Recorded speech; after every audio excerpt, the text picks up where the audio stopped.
Jail से फरार होने के बाद हमारे बेटे को फिर से काल कोठरी में भेज दिया गया और तुम कुछ नहीं कर सके। मैं दूसरे किनारे पर उनका इंतजार ही करता रह गया सर। कल रात को जो कुछ भी हुआ वो निरंजन की गलती की वजह से हुआ।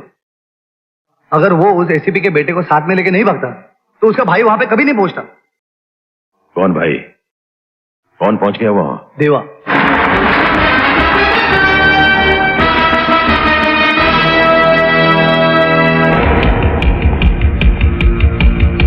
ठहरो।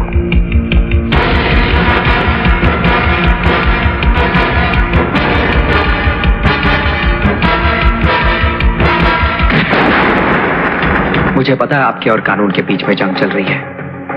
आप कानून तोड़ें या कानून आपको, इससे मुझे कोई मतलब नहीं। मैं यहां सिर्फ इतना समझाने आया हूं कि दोबारा इस जंग में मेरे भाई को घसीटने की कोशिश मत कीजिएगा, वरना कानून मुझे अपने हाथों में लेना पड़ेगा और यह आपके लिए अच्छा नहीं होगा। छोटा मुंह और बहुत बड़ी बात कह गए तुम। ये धमकी देने से पहले अपनी औकात और हमारी हैसियत तो देखी होती। ड्यूटी का हाथी को धमकाना अच्छा नहीं लगता बरखुरदार। छोटी होती तो बहुत छोटी है शोभराज साहब, लेकिन अगर हाथी के कानों तक पहुंच जाए तो उसकी मौत का कारण बन जाती है। और आप अपनी जिस हैसियत की बात कर रहे हैं ना, उस हैसियत को बहुत अच्छी तरह से जानता हूं मैं। बहुत अमीर करोड़पति हैं आप, लेकिन अपने बेटे की जिंदगी बचाने के लिए भिखारी बनकर मेरे बाबूजी के सामने भीख मांग चुके हैं आप।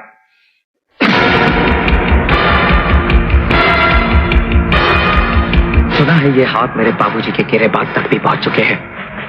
10-15 मिनट लोहे के वजन उठाकर कसरत कर लेने से ये मत समझिए कि आप बहुत मजबूत हो गए हैं। मैं हर दिन 15 घंटे पिछले 15 सालों से सिर्फ लोहे का काम कर रहा हूँ, और लोहे से जब शीशा टकराता है तो उसके इतने टुकड़े हो जाते हैं कि गिनना मुश्किल हो जाता है। अंग्रेजी में एक कहावत है, एंगर। किसी और को सुनाना, मैं सिर्फ एक जुबान समझता हूँ, हिंदुस्तानी, और उसमें एक कहावत है, 100 सुनार की और 1 लोहार की। मेरा भाई मेरी माँ के जीने का सहारा है, और अपनी माँ को उसकी जिंदगी लौटाने का वादा किया है मैंने। उसकी जिंदगी छीनने की कोशिश करने वाले की सांसें उसके ही सीने में दफन कर दूंगा मैं, याद रखना।